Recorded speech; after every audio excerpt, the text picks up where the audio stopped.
This is the Livingston Parish Ordinance Committee for Tuesday, June 16th, 2020.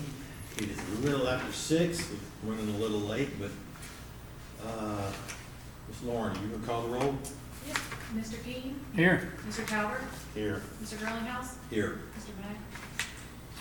Max said he couldn't make it tonight, so I told him we would talk about all the stuff that he don't want to do. Item 3, new business. A, discussion gravity drainage, District 2, legislative requests. Okay, so, of course, Gravity Drainage District 2 is having some issues with parish ordinances and the way that they're, that the way they're written and how it affects their ability, they feel, to do their stuff. So, you've got 2 sheets. The first is proposed drainage regulations, District 2, Livingston Parish. This was a wish list that the Gravity Drainage District put together, and then, give it to me, and then we started having COVID, so, the ordinance committee had some stuff we needed to take up that was left from last year, and then COVID, so it's just kind of been on the shelf. But we've caught up with a lot of stuff, so I want to just go through it, and then we're gonna address, and then we're gonna talk about a subsurface drain policy that they've adopted, and something we probably need to bake as part of the ordinance with respect to work inside the boundaries of gravity drainage too. But anyway, I'm just gonna read these little bullet points that they've got. Any land alterations or structures that potentially impact drainage must be approved and permitted by Gravity 2. This includes subdivisions, minor subdivisions, individual home sites, commercial industrial sites. Final approval is granted only if 3 of the 3 listed below are met. District permit required. Plans are provided prior to action if satisfactory preliminary permits issued. District inspects at a point before covering any subsurface drainage. District approval at final inspection. If approved, final permits issued. I think they feel like that, and Jamie, you tell me if the District 1 feels this way, I don't know, they feel like sometimes they're left out of the process. And so this stuff happens, and then they're stuck trying to fix the drainage with it after the fact. So they want a word, they want to be in the loop in the process. That they feel that their opinion should be as important as the parish engineer's opinion with respect to something going within their drainage district and how it's going to impact. And we're going to have to look at this as a whole, but that's just what they want. 2, Gravity Drainage District 2 will not be responsible for maintaining subsurface drainage in the district, exception where prior commits are made by staff to correct that. We've already told them that is a definite no-no, that they can't do that. Yep. So they have adopted a Gravity Drainage District 2 policy, and we're going to talk about the policy, and it definitely admits that they have responsibility for all subsurface in there. They know that it's part of their responsibility, and so all areas in the district determined to be wetlands. And I think, and wetlands is in quotations because I don't know if we're not looking at the core definition of wetlands. We've got to come up with some determination on how to address, land that acts as a holding area for water, low-lying land. Wetlands is a legal determination that the Corps has, and that's not necessarily what we're looking to do or what they're looking to do, because wetlands can be technically mitigated out by the Corps, and their feeling is that if something holds water and is acting as a barrier or a protection for people around them, then to fill it defeats the purpose of some of the stuff that we've been trying to do. So they want to try to address those areas, within Gravity Drainage 2. And that's why wetlands is, because we're not going to look at that legal definition that the Corps has. We're going to try to come up with some, if at all possible, is there some way to define areas that hold water?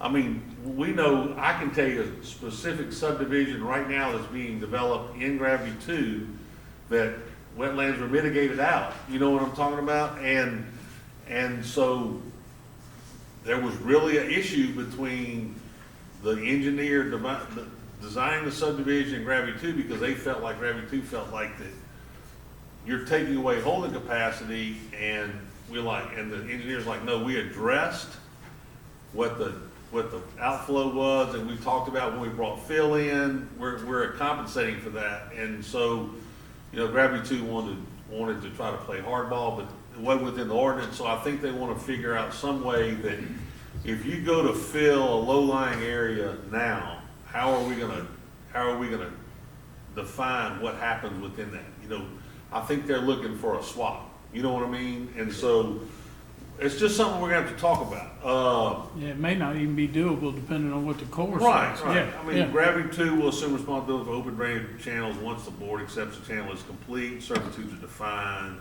This includes all industrial, commercial, residential projects. That kind of ties back into the original bullet point.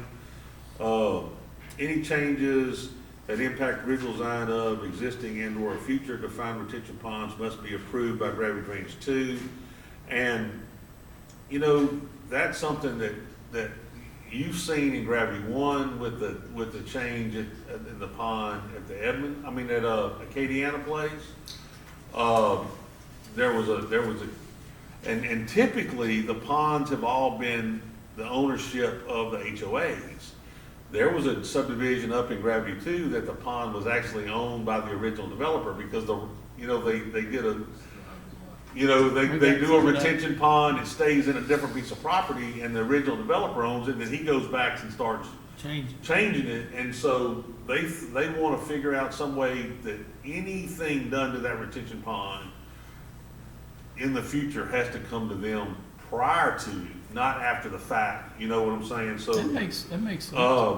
Historic defined drainage channels have established servitude. Any construction restricts that servitude is prohibited. And that's gonna be state law, there are canals that exist that have no servitude, but state or federal law state law gives you a servitude. Beaver Creek is a specific example. In my subdivision, behind my house, there is a defined top of bank on a map, and a servitude from top of bank. And that is measured from the center of the street. However, if you go to measure from the center of the street now, top of bank is a point out in the air, Right. way out in the From canal. their And the servitude edge is in the air too, and the top of the bank is actually in my property, in 'Cause my it's backyard, opened up over time. And so Yeah. I've heard them try to say, oh, well, the state gives us so much to do. Well, that servitude the state gives you actually encompasses my whole house now. And part of that's because you didn't do your job in maintaining that creek years ago, and now that creek is twice the size at the top that it was at the time. So I understand what they're talking about historic defined drainage canals and the fact that they're granted some, servitudes, but they can't go take in people's property because they poorly maintained their original servitude and it washed away. But that's something they want to talk about. In developments on each site where drainage servitudes are designated, access must be allowed by property owners for maintenance of the drainage canal. Gravity Two will legally inform the property owner violating this access, and they will be given 30 days to provide access as per parish ordinance. There are places that they just can't get to anymore. For whatever reason, we talked about a little subdivision at the meeting Monday that, they really need to do some work in the back, and there have been structures built on, fences built on, and not like portable structures. I'm talking about things that are attached to the house or now encroaching into servitude. Yeah, swimming pools, stuff like that. And they really feel like that they need to be given the right that if there is a legally defined servitude, they can go to the person, no matter what is encompassing that servitude, and tell them, I need to access it. And if you built a $50,000 pool in their servitude, do they not clean the ditch? Do they, to the detriment of everybody around you that's affected by that ditch? Or do you compensate them for the additional costs to get different type of equipment in there that might do it a different way? Or do they just come, remove your pool? I mean, there's some tough stuff out there that needs to be addressed. And We go through it in one all the time. I'm just telling you, it's a problem. Natural drainage canals change their paths over time. Damaging results is not responsibility of the district. However, attempts will be made by Gravity 2 to minimize the impact on landowners. Access to accomplish this must be allowed by adjacent landowners. There again, we talking about an erosion problem in natural canals, Beaver Creek being one of them. You know, whose responsibility is that? I mean, you know, technically Beaver Creek is Gravity 2's responsibility within their boundaries. It's Gravity 1's responsibility within their boundaries. Gravity 5 has got canals within their boundaries. And they do over time start eroding, you know, and have, like in my backyard, the servitude granted in the original design of that subdivision is gone. You know, now is there again, do I have to give up property, you know, to allow access? Because to be honest, in honesty, there's really not room based on the way the top of the bank of the pool, the canal is, and where my pool has been there for 20 years is, and you know, there's really not room to bring equipment through there. So is it my responsibility as the homeowner, or is it their responsibility because back in the day, they didn't do things that they needed to do to prevent the erosion within the bank of the canal? Tough questions. You know, how do you address those things? But those are concerns or things that they have that pop up on a day-to-day basis that they want to have talked about, looked at, and you know, we need to make some, you know, do some research about whether this is legal or not legal, and that's what it is. Y'all all have a copy of the subsurface policy that they adopted. They adopted this at their Monday, June 15th meeting. And they did that with them knowing that we wasn't gonna be okay with No, this subsurface. policy absolutely says what they're gonna do, and it talks about their maintenance. And I think let's go, we go over it. Do it. Basically, it says what the scope of, it says some of these waterways, it says that, Gravity 2 of Livingston Parish is committed to maintenance and operation of jurisdictional ways. Some of these waterways contain subsurface drainage installed by developers and or landowners, and its purpose of this policy is to outline the installation and maintenance of subsurface culverts. Okay. They define cease and desist, jurisdictional waterway, open ditch drainage, polygonal PVC, slip lining, and subsurface culverts.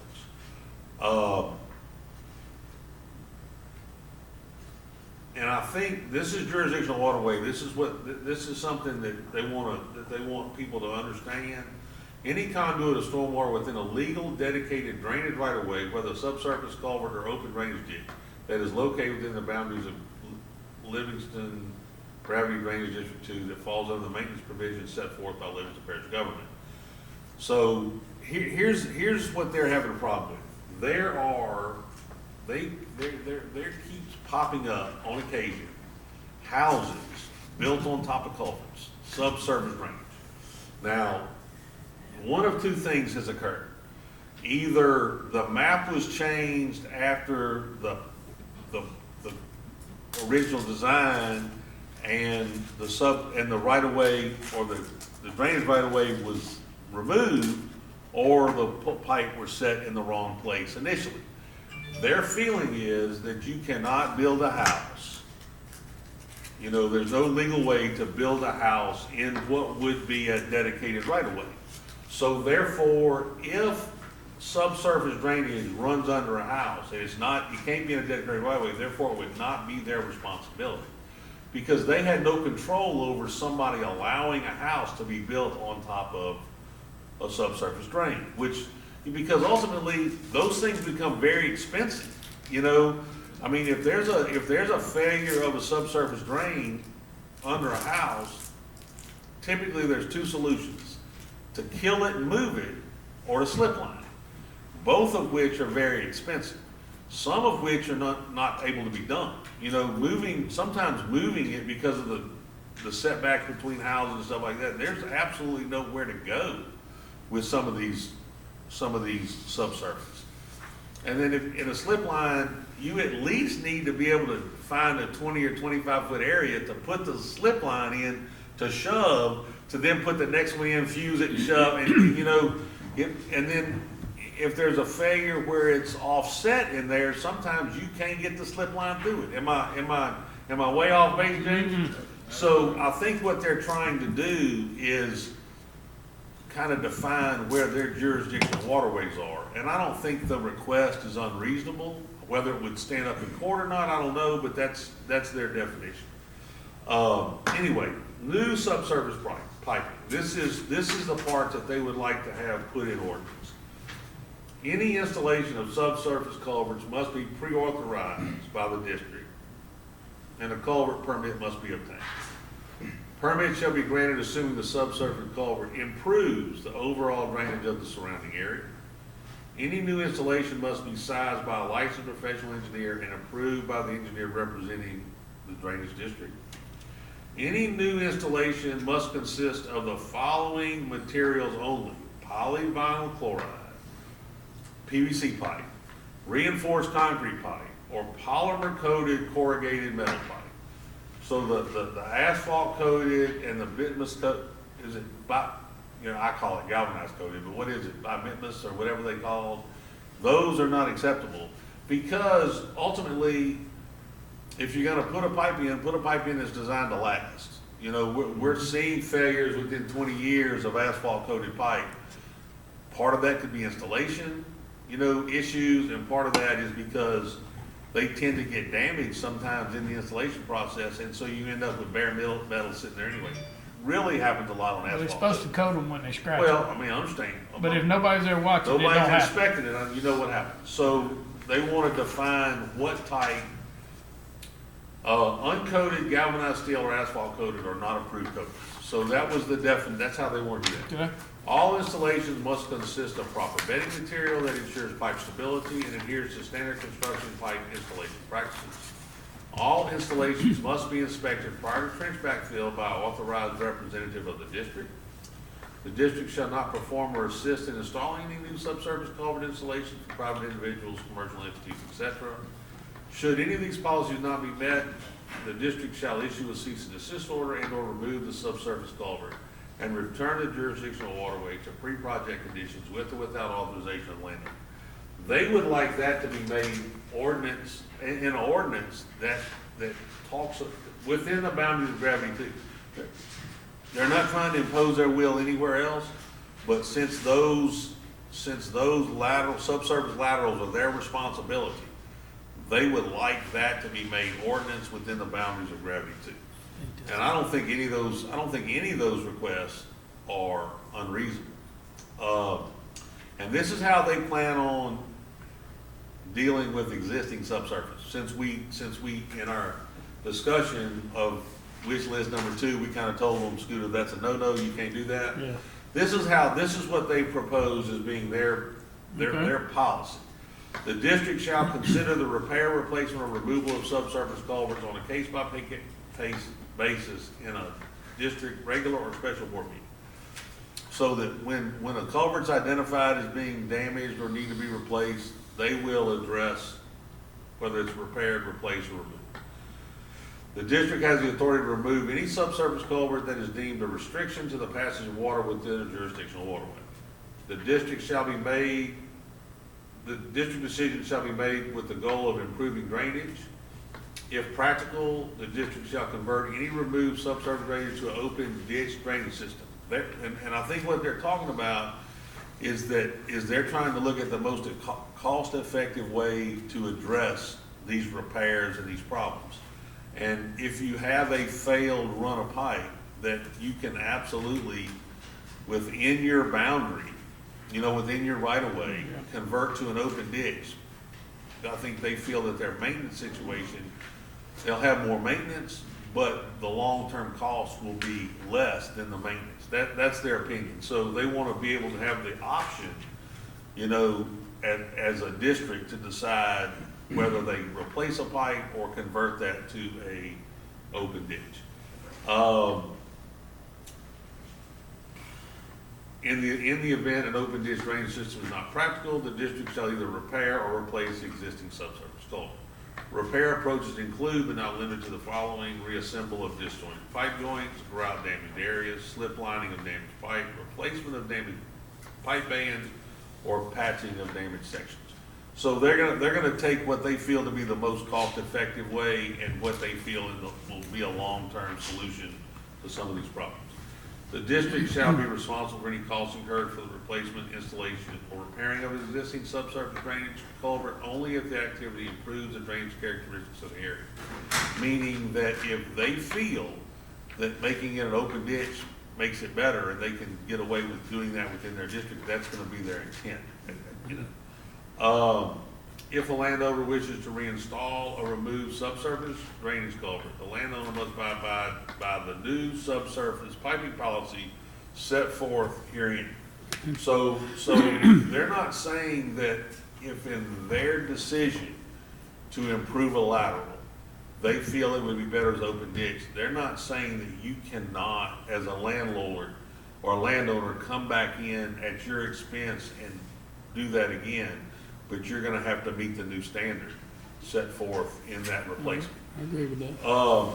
So what they would like to do is y'all all have this, y'all young ladies have this. They would like for the new subsurface piping to become part of the subdivision ordinance within the boundaries of Gravity District 2.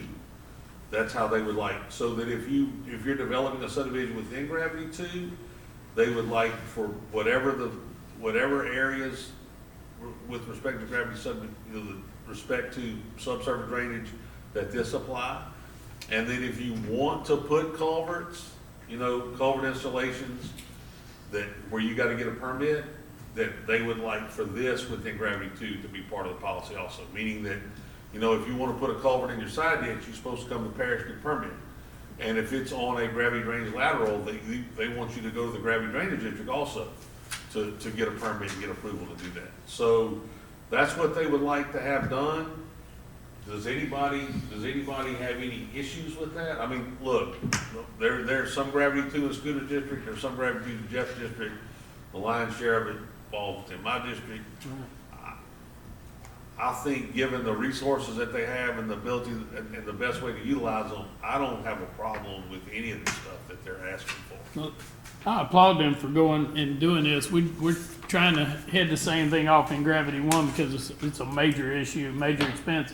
The only thing that I see wrong on any of it, I had questions about slip lining. Let's say you got a 36-inch pipe that has failed and you got to put a 30-inch in it that'll fit. How bad does that affect drainage?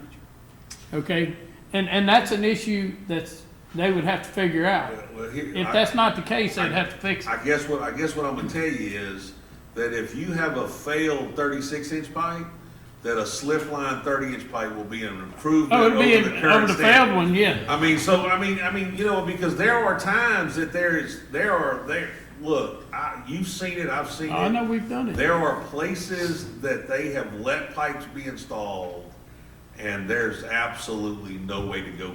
No way to fix it. There is a failing pipe that Gravity 1's gonna go run a camera through for Gravity 2 in Old Live Oak.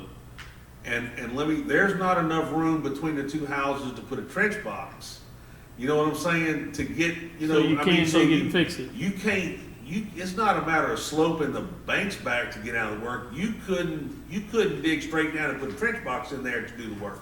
So the Slip line, only only option fix is the slip line. And if you end up with a smaller pipe, it's gonna be better than what's happening. Yeah. So So what do you need on this? You just want to move forward to the council? What or- I would like to do is just have us recommend to the council, in ordinance form. I don't really think we need to do anything tonight. I think, because we're gonna meet next Tuesday before the next council meeting, I would like for the girls to take the ladies, excuse me, to take the new subsurface piping policy that Gravity 2 has requested and put it in the, Jamie, can you think anything other than the subdivision ordinance part and the pipe installation part that it needs to be within the guidelines, or? I think that new ordinance that you guys are wanting to do will eliminate a lot of this, but it won't fix what's already there. It's very similar. This is a little bit more generic than the information. but it's absolutely the exact same thing we're trying to get to. I mean, I know what you're trying to get to. I think they want to establish within the boundaries of their district, you gotta do these things. And so, you know, so when a subdivision develops, you know, all that subsurface that's in there, that's their responsibility. They're gonna say grace over or not say grace over. And if they think that they can get away with open ditch in there, they're gonna tell them, open ditch, not subsurface. The only thing I see that they need to change in this is that it says that they need to look at it before it's covered. I think we need to have a third party on these things looking at it. Well, And making sure the proper look. bedding materials are put in, because you can't see that once the culvert's in the I ground. understand that, but no, actually, if you dig a trench properly and put the bed material down, you can see the bed Well, you can see material. the You can edges. see the bed material before you see, you know, and I think that's the issue, is the fact that some of these failures are occurring because they weren't properly bedded, and so they're actually sitting in water, you know, and they're causing some of the failure. I just, You don't think we need to go that far? I don't, look, as a parish, we can go that far. But in their But gravity too, right that's okay now- with but them, right now- okay? Right now, what they're willing to do is they feel that between their engineer that they have on and a supervisor and the person running the place, that they have the ability, if you call. To look at it, okay. To go out there and look at the bedding material and say grace over it. And if we did something in the parish And if you even do more something- if you do stringent, then that'd be something in the- okay. If you do something in the parish that requires a third party to Okay, do it, okay. then we can revisit.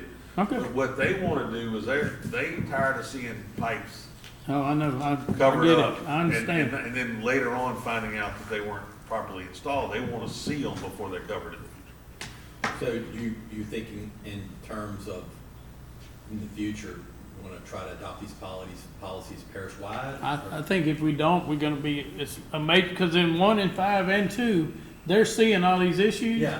that the rest of the parish aren't having yet, but they will. Have you brought this to one? Oh, 1's got a major policy they working on for, And so I just think, look, here's the deal, they have adopted this policy, I mean, when they brought the wish list to Yeah. us, and then they made some comments that they weren't gonna do it, I had some private discussions with a couple individuals and said, look, I did too. based on what your whole existence is for, you just can't decide after people have voted in a tax and created the district that you're gonna quit doing something. Yeah, we're not gonna, That you're charged to do it. So, I mean, I said, if you come up with a policy that, you know, we can't go back. We can move from this point forward. Yeah. You come up with a policy, I will support the legislation to get that policy enacted, you know, at the parish level within your district. Okay. So that's what I'm doing. And look, if 1 and 5 wanna adopt something, then we can change we can amend it at a later date to include all of them. If we adopt something parish-wide, then we don't. yeah, we need a standard in all We funded can districts, take but gravity 2 out of it will take a out of the little equation extra and time. change the wording, but I think those guys, because they are fairly large geographical district with the smallest of the 3 budgets. And so, you know, I think given that situation, they're trying to be as efficient with their money as they can, and they don't wanna keep letting things go that they know are gonna cause them a problem in the future. okay, so we don't need to vote on anything, you're just gonna, No, I just we'll work wanted- on I it just again wanted- next Tuesday. I wanted to read what they're. Yeah, I like it. What all the I agree. legislation they would like to talk about over the next few months. And then I thought, because they've adopted this policy, that the new subsurface pricing thing, before they're gonna have any leg to stand on, we've gotta put it in the subdivision ordinance and in the culvert, if the culvert permitting part of that, that says, if you're within these boundaries, these are a extra set of rules that apply to you. And so I want the young ladies and Mr. Moody to work on how to get that situated. And if you can have that by next Tuesday, where we could look at it and make a recommendation to the council 2 days later for an introduction, that would be great. And if you can't, then we understand, but that would be the goal. Couple week or So two, ain't it? only the section that says new subsurface. Yeah, because their policy is their policy. but for them, but to require people to meet a standard greater than the parish on, you know, what type of pipe they're allowing in subsurface, we're gonna have to make it ordinance. And I think that's why that whole new subsurface piping part needs to be part of the subdivision ordinance within the boundaries of gravity two. Okay. That's what that item was about, just to talk about that. And look, if y'all have any questions, just holler at me, you know, tomorrow, and as y'all work on it, y'all got my number, you can call me. Y'all got, if you don't have Toby Fruget's number, who is the engineer, the engineer that represents the district, I'll get you Toby's, and he answers the phone and will answer questions, you won't have a problem, so. Would you thinking about possibly introducing it Thursday night? I would like, if y'all can work it out in the next 7 days before we do that, that's fine. If you can't, I know it's really aggressive, and if you can't, don't worry about it. I would rather it be, and you might have other stuff that you've got to hammer out before that, stuff that we've been working on that takes priority. So, I mean, if you don't have it next Thursday night, don't lose sleep over it. We'll address it when you get it done, whether it be 2 weeks later or 3 weeks later. But, cause I know that we've got some stuff on sewer and some other things that we still hadn't hammered out that we gotta get ready for next Thursday, so. Yeah. I think it probably would be easier if we tried to hammer it out before Tuesday, and then, if y'all hammer out the as-built thing that y'all are about to talk about, because it's all in the same chapter, and we're making so many changes, which y'all are about to see, that it probably would be easier to adopt an ordinance to rescind chapter 125 and reenact it, which covers the as-built and this. Well, we'll keep talking about what we wanna do. Make that call. And then y'all young ladies and Mr. Moody can figure out what's the best course of action from a legal point of view for us to get that done. Whether we rescind 125 and reintroduce 125 instead of butchering it up, that's his call. But I mean, we know the end we're trying to get to. How we get there is irrelevant to me. I mean, ultimately, you know what I'm saying? Yep. Yeah, I agree. So, yeah, y'all work on that. Y'all work on that next week, and whatever y'all decide, I'm perfectly good with. I'm just looking for the end result. Good, you good? Oh, yeah, I'm fine. That sounds like the best way of doing it, so. Sound good, that'll work. Jamie? All right, let's move on. Item 4, review, discussion, and recommendations of ordinances, old business, which would be a continued discussion on Chapter 7 utilities, Article 5 sewer disposal systems, Section 70-266 inspection. Okay. The young ladies and I, and Keenan, and Brand, was it Brand? Who is the Region 9 guy at the state. We had a conference call yesterday, right? Mm-hmm. And they had a couple concerns, and I think that this new red, if you'll find it, go to your yellow book and look at the red on that second page, that deal.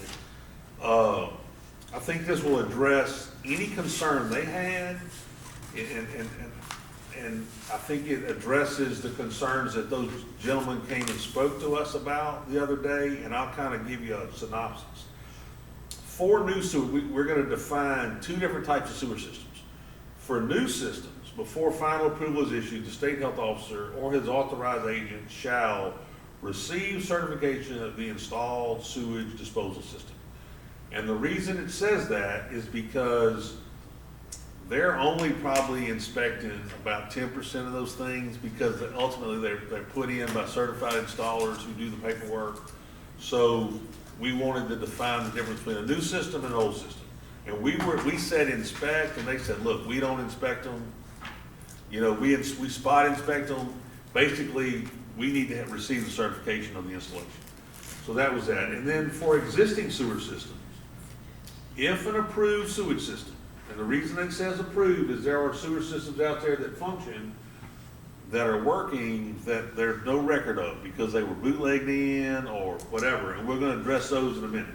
Okay. If an approved system has not been inspected within 2 years, before final approvals, the state health officer or his authorization shall inspect the installed sewage disposal system.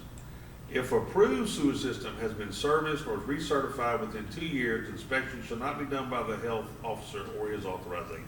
Okay. So basically what it says is that when you walk into the permit office and ask for an electrical permit, and then they give you the sewer letter, you know, the deal to go across the hallway and get the letter written. If you walk across the hallway and there is a SOP, if there is a sewer system with record, meaning that it has previously been inspected, you know, that there's a record of its installation, and it has a certification that's within 2 years, they will immediately issue the letter. Now, if there is not a record in 2 years, there's no certification within 2 years, then they will come out and inspect it.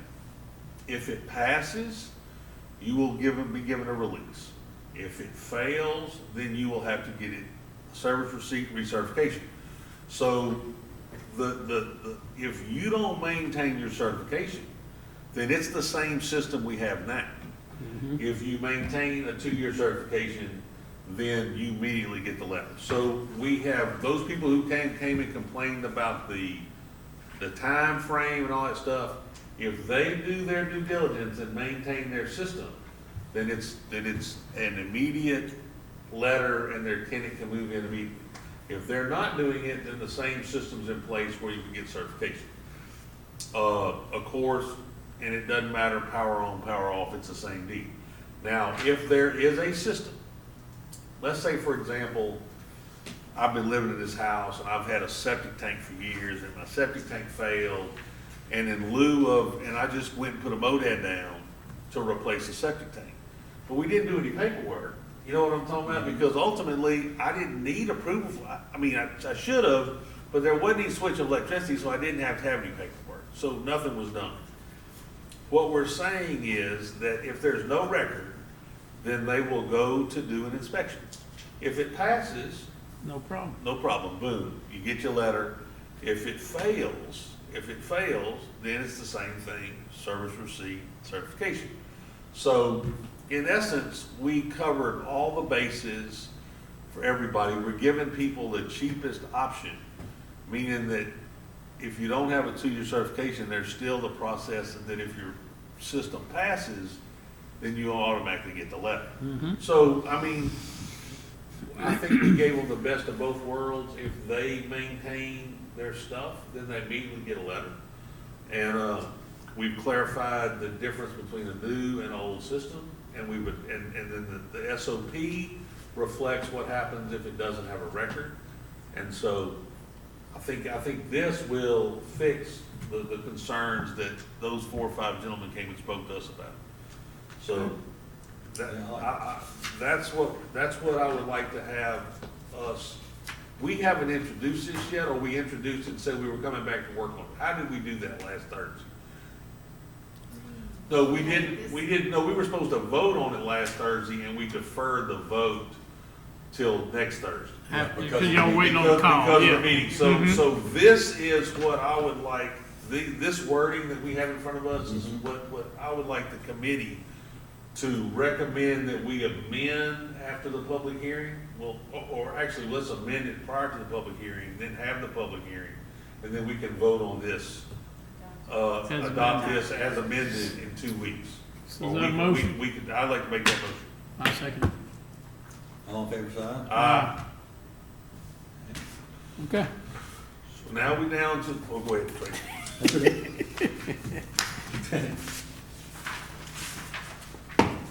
Let's see here. Go back to the page. All right, item B, 4B, continue discussion of ordinance pertaining to gravity drainage request for as-built drawings. All right, That's all else. Mr. Seals, please.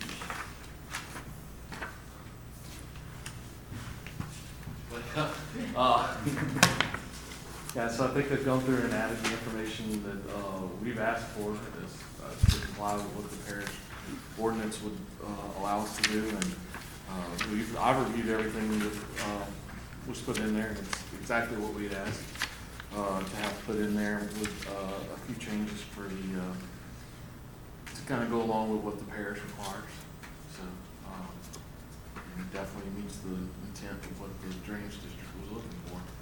So. Any Okay. questions? Now, I was pretty much good with it when we walked out the door of the last meeting. Yeah, and It has some specific wording. So, okay, so y'all, this basically services what y'all requested. Yes, sir. Okay, so the parish had requested a couple things in there, and so that's in here too, ladies? Okay, so the first thing that's in red, what is that saying to us? Okay, so everything that's in red in the the big packet is what was proposed to us in what we call like policy form. So the first thing is just a definition of as-built drawings. It probably needs to be reworded a little bit, it's kind of repetitive. You guys asked that it was specific to subdivisions with improvements and commercial developments. They had in there, as-built drawings are required for all new construction excluding new single residential dwellings not in a subdivision. So it's bolded because we just need to reword that with your approval. Gotcha. Yes. So we'll reword that and put it in ordinance form. Okay, so let me ask you a question. Subdivisions without improvements, or, or minor resubs. I understand minor resubs isn't necessary. Subdivision without improvements could end up with some lateral drainage in it, couldn't it, or not? I'm just trying to figure, I'm not. Usually not subsurface, but it could. Adjacent to and future developments, sure. So I'm just wondering if subdivisions without improvements need to be in this thing, and it won't be that significant a cost to those people that are doing it, but there would be a record in the future that we could go back to. Correct. Or refer to at the planning office, because those things are approved through planning, if I'm not mistaken. Oh, yeah, they are. So it wouldn't be out of the scope to have a subdivision without improvements to submit it as built also. And I just think if we're gonna start doing this, I agree. let's look at every possibility. So if you think about places that if you're gonna have subsurface or laterals that the drainage district is gonna be responsible for, besides all the other utilities, it's gonna be with or without improvement, subdivision with or without, or commercial. But if you go by subdivision without improvements, it says that it's designed without any drainage. So, Well, I understand what you're saying. so they would have to be a subdivision with improvements to have drainage in it, right? Well, you could have a ditch running beside a house with a servitude cut in it, you know what I'm saying? And it would actually be a lateral ditch, whether they put it in there or not, but it needs to be reflective in the drawing, I would think. Yeah, it does matter, because if they went and they dug that ditch deeper or anything else, if it was a swale ditch originally, and that swale ditch over time eroded away, was that ever part of the drainage district's responsibility to maintain? Currently, the drainage district isn't responsible for swale ditches, but if someone went in and started digging out that ditch a long time just to improve drainage on their site alone, then we would possibly have an issue there, so. So if it goes to the parish and it's got drainage in it, they gonna make it a subdivision with improvement, Well, or they should. they should, but let's. But if we leave it in there, then we don't have to worry about it. Yeah, let's be quite honest. Can't be that If we much. put subdivision without improvements in there, then we're gonna get a site, they're gonna get a site plan and planning. It's not gonna be a major cost to No, anybody and it's doing gonna it. still gonna be plotted, because ultimately, really, you aren't supposed to have any drainage improvements, but you would plot any servitudes in That's there. already there. That were existing before, Yes. you know what I'm saying? And then we're not gonna have somebody filling it in, building on top of it, if it's identified in a plat somewhere, Okay, as-built somewhere. Because even if it's just a simple subdivision, there's times where the the surveyor didn't know or left it off, whatever reason, didn't include a ditch that was actually shown on the property, it doesn't mean it wasn't there. Right. And in the case of, Alphaton Road, those properties Yeah. over there, they're surely not done right, Linda Road, excuse me, where we looked at some issues, but absolutely, Yeah. that could be an issue. So I think we're just gonna identify all three of those, like, So subdivision. don't take that out. It's gonna be with or without. Okay. So with improvement, what about minor subdivisions? No, minor resubs, we can't get as-built on every minor Okay, resub. so without improvements, with improvements and commercial, okay? To the next red. So, yeah, next is, Yeah, I need somebody to explain what that bottom one is. so in the submittal section, it just kind of lays out what you have to submit Okay. for planning, and so we just added the as-built drawings. So the review engineer will get one, parish planning department will get one, sewer drainage and water if it's applicable, which that wording can be changed. And then the parish permit office, we can take that out. Mr. Sampson, no, because they share Laserfish. So anything we turn into the planning office, the permit office has access. That's why it says, Sam said, no, Yeah, and I they don't think- need a set. I think what they're gonna develop is their internal policy, is that there will be another checkbox, as part of the plan review process in the permitting, that basically says that when you come in and submit your package,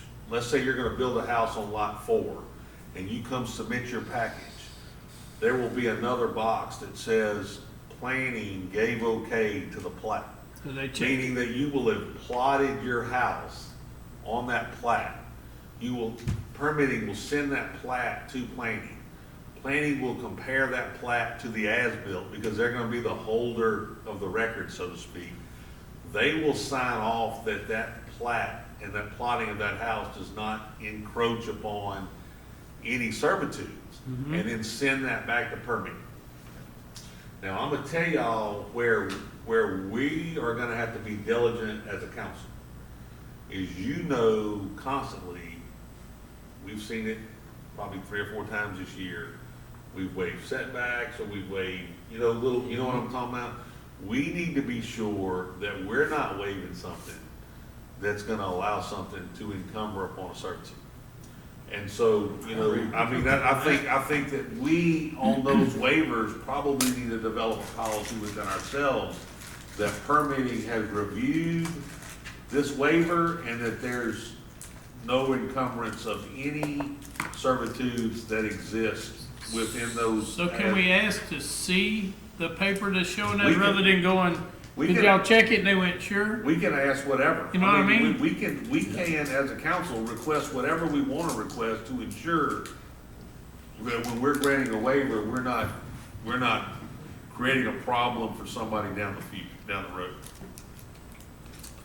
But it's gonna be incumbent upon the person who puts it on the agenda to figure out how satisfied they are. Agreed. Or the majority has to become satisfied that they're looking out for the whole, whether it's within their particular constituent space or not. So we're gonna strike F. Strike F, are y'all good with one set of plans? Yeah, I think. I think they need, I think the planning department needs to be sent a PDF. Does it say anywhere in here exactly what the as-built has to contain? Yeah, It does. Where is that? okay, And they're asking for electronic documents Okay. in this So ordinance. we've whenever we already create- addressed that, so we're, Yeah, we don't want paper.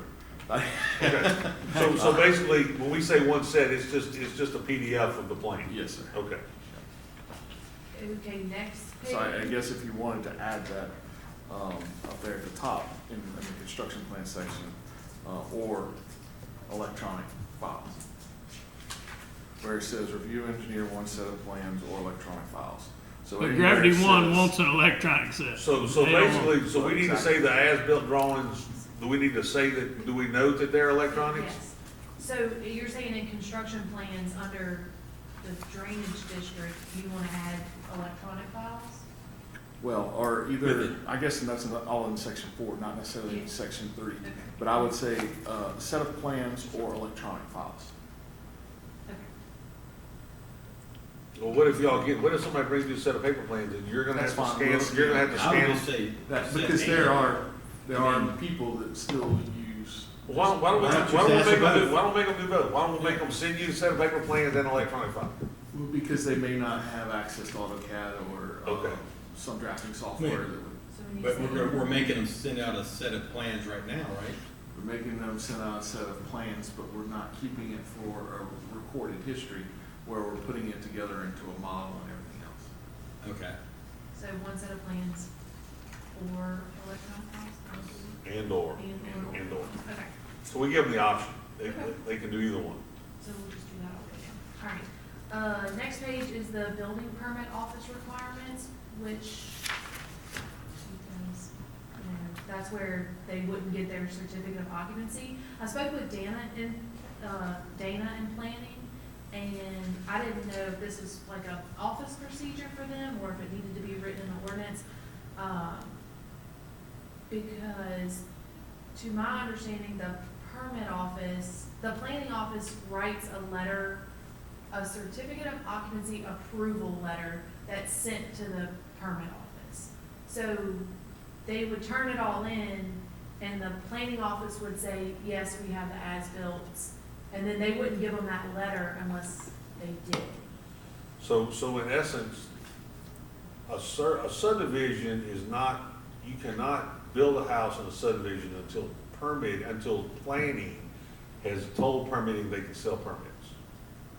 Is that what we're saying? Yeah, because until they do that final inspection, they don't let them do anything. And they can't get a final inspection now without an as-built. Isn't that how it's set up? It is, but It's that gonna may be also done. require, that the home landowner or the person purchasing the house have a copy of that document rolling forward too, so there may be a little bit of hiccup there.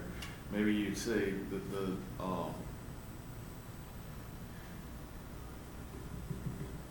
Well, it says certificate of occupancy may not be issued until a developer, builder, or owner or other agent. I mean, once they have. before that before the owner can get it, before he can actually buy the house and try to move in, it should have already been submitted by the Right. developer. We would or have had to have builder. been, yeah. So it should be there. So it should be fine. So if we make it to the owner, then somewhere along the line, we messed up. Right. Yeah.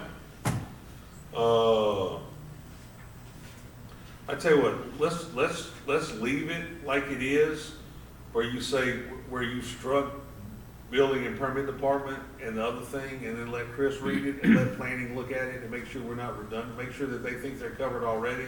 And if they need to, then y'all can make the recommendation at, we hadn't even introduced this yet, have we? No. Okay, so you can make the changes before introduction. Y'all are gonna talk to planning about that and let Mr. Moody say grace over it, whether that's a redundant thing or not? Okay. So, next section. It's just a uniform thing. We added stage 5, which is their, this process. Okay.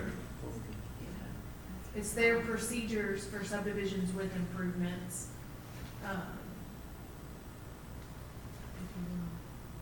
It's got a typo in there. Says up on competition. Yep.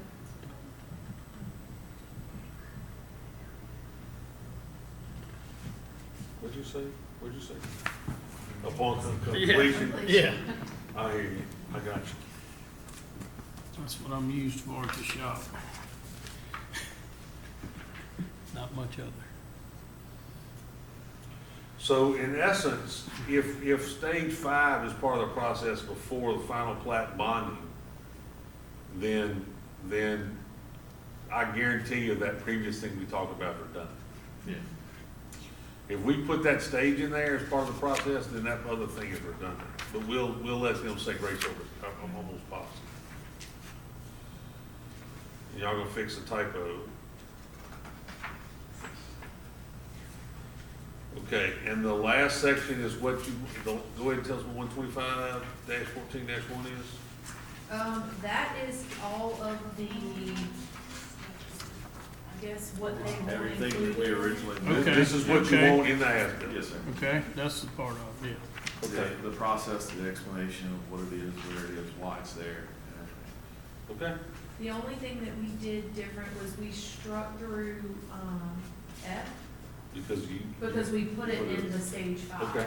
Which I don't know if that was appropriate, but On this, that's what- while we're on the building code, this isn't totally off the wall. We're running into issues in some of these subdivisions where they're putting regular catch basins on the roads. The ones in mine are like this, so if a driveway ends up there, it's no big deal. Yeah. Is there something we can change to make them put a particular type? Because I've had several people call and go, is the parish gonna make a deal to go over this? Because the catch basin falls out. A lot of In the communities have driveway. a standard requirement, where they've adopted DOT requirements. So right now, it's anything you want that meets the standard, Correct. that works. Yeah. Mine works. you're talking about in curb and gutter? Yeah, curb and gutter drainage Curb catch and gutter, basins. anything, basically their standard construction specifications for any type of catch basin that's installed. We don't have any of that. DOT has a whole catalog of it. East Baton Rouge Parish has kind of adopted something similar. New Orleans Parish has adopted a similar program, It's- even where they have the seal of the city included In the design. in the design. So there's all kinds of things. And that's what does ours currently say? It's a matter of the runoff and the flow. I mean, there's some minimum requirements. Other than that, I'm not really familiar with those exactly. But So what you're saying is that They're falling out, and this may be some of the as-built deal, because if they didn't put the catch basin where a driveway was, but Well, yeah, sometimes they could've- flip could've them, they don't know requested what it. house They they're could've gonna called out build. a CBO1, catch basin 01, which is a DOT term, that, and whenever they got to it, they went to a local hardware store, bought a catch basin, put it in. Could've been something different like that, but this would've called that out. This I would've got you. called. So I think it's being more prevalent with these 50-foot lots and these smaller deals, because if they flip the deal over and put the driveway here, where two driveways are together, then they got a catch basin that you can't drive over. And if we put a requirement for one that has to be driven over, Or you just make them put one on each side of the driveway. yeah, but you don't know. See, typically, I'm just gonna tell you from a builder's point of view, is that when I roll up at a lot and I see a catch basin out front, I know that my driveway can't go there. Well, your parish ordinance requires every 40 feet, in a subdivision for subsurface drainage, that there has to be one. So in the case of a 50-foot lot, you have to have at least one on every lot. So it just restricts where Where the driveway can go. you don't have It's tight. And some people just put them there anyhow. If we had the slope back curve, if we determined what the curve was and how it was designed and made the catch basin match, it wouldn't matter where the That wouldn't make any driveway was. difference, yeah.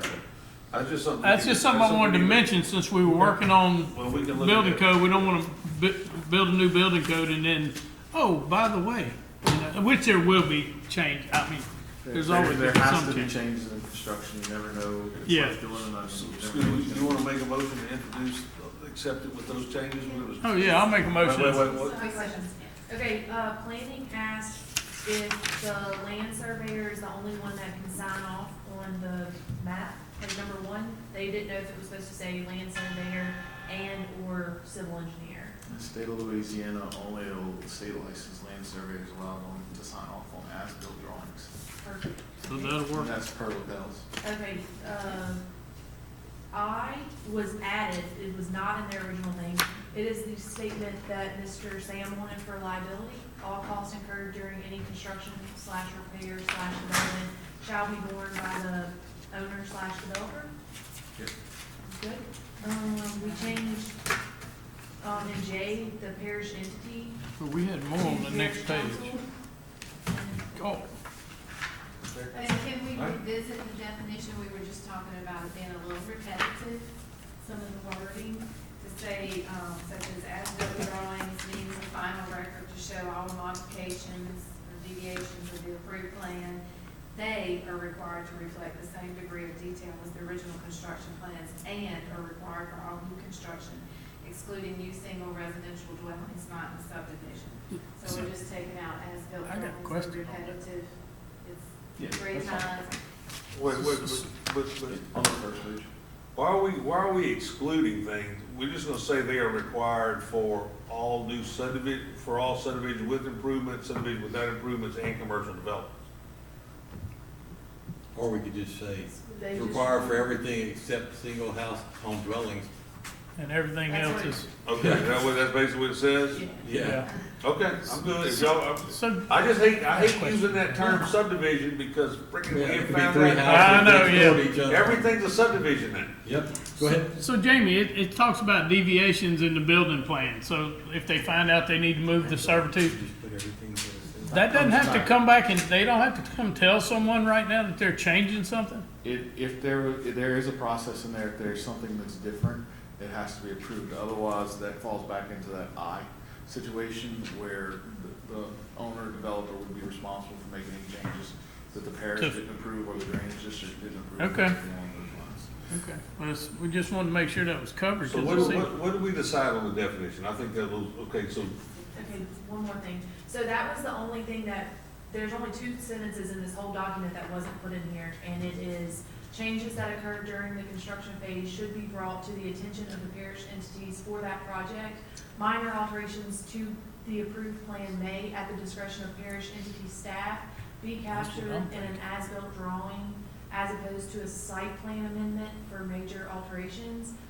As-built drawings will be reviewed to ensure that the project was constructed per the approved plans and that all known changes are adequately documented.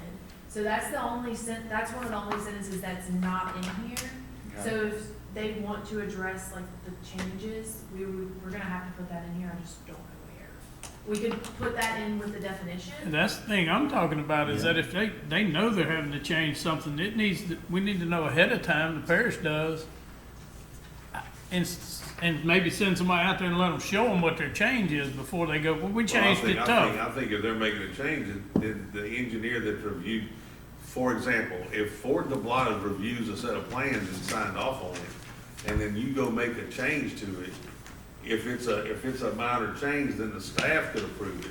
But if it's a major change, you gotta submit a set of drawings and Ford DeBlata gotta review it. Showing that it was, okay. So I How don't do know we, where you put that in I there don't at. either. Maybe Chris Unless can you figure. put it, like mentioned before, in the definitions, but, or,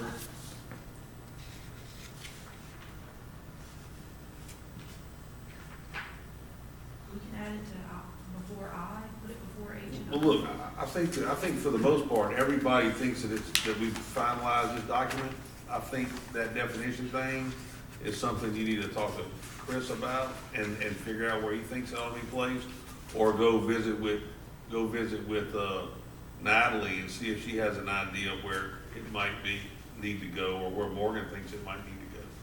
And then any other, I think that original definition I has built, you just need to, get approval from either the parish attorney or parish engineer or planning director or assistant planning director as to what, they think it needs what wording it needs to say. And then I think those are so that's what we got. Those 3 things we can revisit next Tuesday after y'all talk to those individuals. And they'll be ready to introduce for Thursday, don't you think, Thursday? I think so, yeah. Okay, the section that you referred to, I think you could include that into that as-built in section 125, 14. I think if you include that information there, that explains the true understanding. Just note that, and make sure everybody's agreeing with that. I'm just wondering if we that far into the deal that we're talking about that's stage 5 we're talking about, right? Is that, if we're in the stage, Construction, huh? at the end of the construction. Yeah, if we're into that, but I would hate for them to have already made the changes, done the stuff on site, and then have to come back and nobody willing to say grace over it, and they gotta, they probably ought to address that early in the You'll only situation. do it once. Oh, I got you. You're right about that. you say will. that, But but, we don't, at the same time, we're not trying to slow down development, we're not trying to be a hindrance to anybody. We're just trying to make sure that what's being put in the ground, people know. What it is. people know where Which it means is, we'll yeah. slow them down and be a hindrance to them. Well, Why you wanna put it like that? Hey, man. Okay, so we need to make a motion to send this, or you wanna no, wait? I think Wanna we- wait till I Tuesday? think there's like three All right. little things that they need to work on and then I think they come to us finalized next Tuesday. Next We'll do it. Tuesday, okay. Thanks, Jim. Thank you. Appreciate it. Anything y'all think about introducing No, I don't think, for next week, for next week? I think we're getting closer. we introduced pretty much everything. Trailer park, Trailer Park got introduced. Yeah. Trailer It's Park all got introduced completed, Thursday. Yeah, we're ready gonna to be have voted we're on. gonna have a public Have a hearing public on hearing. Thursday night. yeah, next Thursday, okay. Week Anything from new, Thursday. new? No, not right now. Not right now. Oh, I'll tell you what, I'll just tell y'all, I got a call from Mr. DeGirolamo today. RV park ordinance, basically, we don't have an RV park ordinance. What we have is a commercial development ordinance that says minimum lot size on RV is like 20 by 40. There is somebody in that wants to develop an RV park, and he wants to have multiple lot sizes. You know, some to address a diesel pusher, some to address, a I'm gooseneck sure trailer, that's anywhere, some to yeah. address little ones. So Sam, I challenged, we had a phone conversation, I asked Natalie, I said, would you do some legwork for us and look at RV park ordinances in different places? Yeah, why And make a then- 40-foot deep lot when you only need a 20? and then look at, and I know I've been to it, there are, you go to some, when I used to have one of them, you go, some of them are drive-ins, where you drive. Pull your- throughs, yeah. Pull-throughs, and then some of them are different, so I don't have issue, we have a minimum 20 by 40, and so in lieu of us having to grant somebody a waiver, we need to look and see on RV parks in surrounding areas, or if there's some national code or something. Maybe or who's state ever code. wanting to develop this would come talk to the ordinance committee and tell us what they're looking at doing, you know? I mean, 20 by 40 is Pretty small. pretty small, Yeah. unless you got one of those little.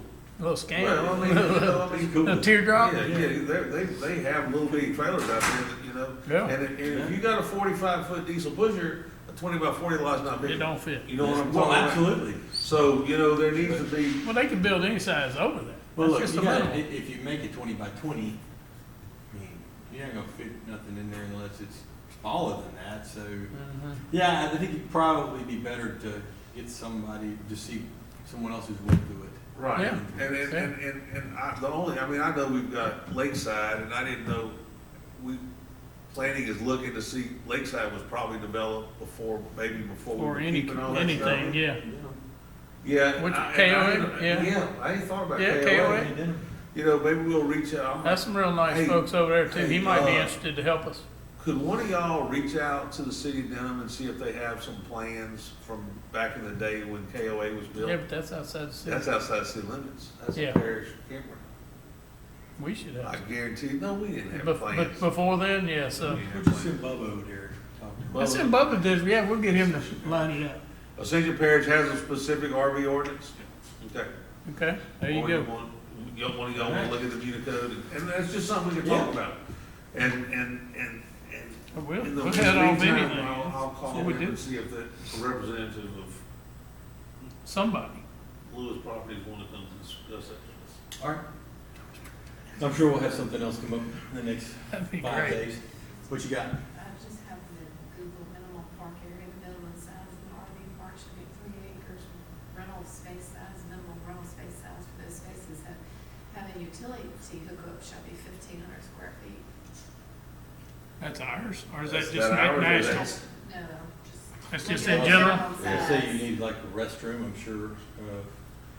Well, Alright, yeah, yeah, we gotta have- see, they got all kind, they have those that you pull up to where you can hook the power and the sewer and the water and the Yeah. cable.